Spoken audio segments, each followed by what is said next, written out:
Is meditation a panacea? Is it the only thing you'll ever need to live a rocket life? No, it's not. It's not to say that meditation hasn't saved people's lives, it hasn't vastly improved people's lives, and that it hasn't vastly and deeply touched my own life and shaped it. I wouldn't be teaching it if that weren't the case. But I'm very much a synergistic person. I believe that sometimes we need to have things in juxtaposition to better understand them individually. And sometimes things complement each other in a way that is far stronger than anything on its own. But what meditation is so beautiful, or what makes it so beautiful, particularly Vedic meditation, is this ability to make everything else we do work better, function better, go better as a result of elevating, improving, and enhancing our baseline state. It gives us a baseline happiness by, calming the nervous system. It has all of these physiological benefits: greater creativity, greater clarity, better sleep, et cetera, less pain.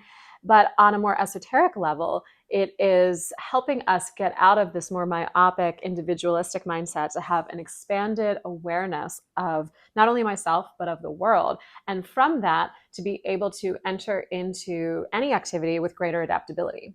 We like to talk about adaptation energy as something you gain from meditation. It's like putting energy in your bank account so that, if you're on the beach all day and you don't really need a lot of energy, someone's bringing you your drink, you don't have to work, great. It's a pretty lovely day. Then there's going to be other days where the car breaks down and you're late for the meeting and you get in a fight with someone. You need a lot more energy to meet the demands of that day. And what happens is if we're super stressed, we can't meet those extra demands, and we break down, or we start to feel pain, or we, yell at someone. Whereas if we have the adaptation energy, we can still meet the demand without depleting the system and going into a negative functioning.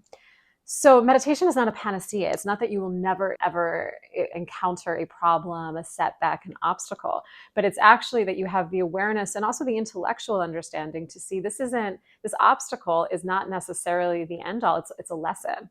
When you meet something that's slowing down the process, it's a chance to either ask yourself the question, am I really in tune with myself, with nature? Is this what nature is organizing for me? Or is there a better other way? And it's also an opportunity for maybe a lesson to be learned. And so meditators are able to, through that adaptation energy, absorb any perceived obstacle or friction and actually alchemize it into a sort of momentum to evolve, to transcend where they are and become something more. So there's lots of techniques that can improve your health, take away pain, make you sharper, or expand your breath capacity, or this or that. And meditation is going to put you in a more balanced and optimal state so that you can get the most out of everything else that you do. So not only do those things go better and you get those specific benefits, but then put it all together, you are this really finely tuned dynamic being. So in somatics, as well as in the theories of Buckminster Fuller, we talk about tensegrity, this idea that in the body, you need both tension in integrity to hold it in place, right? And so that if you press on any part of the body, some other part goes out of alignment.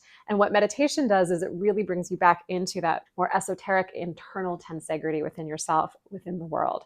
And that's why I like to refer to Vedic meditation as the best adaptogenic out there. What's an adaptogenic? Those of you in the health and wellness world have probably heard about them for years. For the past 15 years, they've been a big thing. And you see it everywhere on, like different Chinese or Indian herbs that come in cute bottles that people put in their matcha or their drinks. An adaptogen is something that is helping your nervous system balance out, right? So if I have high blood pressure and somebody else has low blood pressure, and we take an adaptogen that has an effect on blood pressure, we will both even out to where we're supposed to be, because it's really about creating calm and a copacetic homeostasis in the nervous system than it is having a particular effect of pushing something up or pushing something down. It's about balance.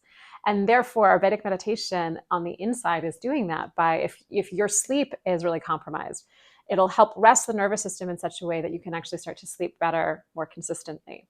If it's just that you're super reactive and you can't focus and you have ADHD, meditation will allow the mind to start to settle in such a way that you can actually respond more thoughtfully and have sustained concentration and not be so distracted all the time, right? Wherever you're out of balance, meditation will bring you into greater balance. And then from that place of balance, you'll get more out of everything in your life.